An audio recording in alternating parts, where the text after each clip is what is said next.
E il Papa che manda un'email al parroco che vuole trasferirlo, metterlo su un'altra parrocchia, poi se parrocchia piccola, non c'è paschei. Non c'è paschei.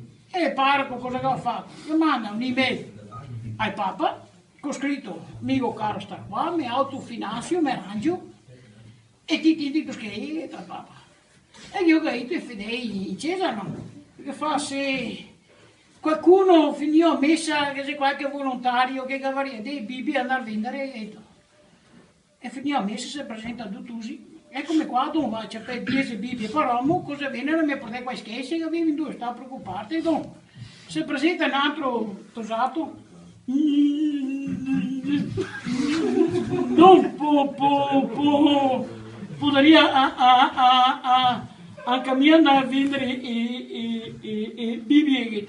Le Bibbie che scherzare mia che no, mi neanche una ventina che mi provoca, mi va bene, c'è per qua 20 cosa viene e portami qua scherzi? No, sta preoccupato.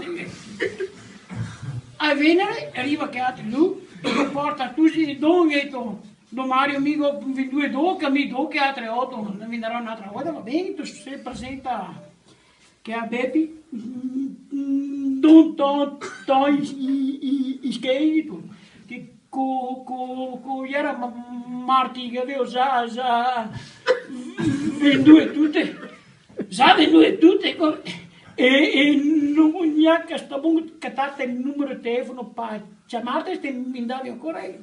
Ma come che ho fatto? Ah, mi naseo casa per casa e suonavo il campanello.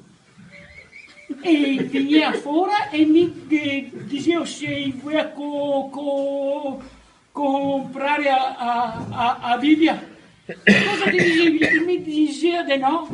E che cosa ti hai detto ora? E allora mi dicevo, beh, se non vuoi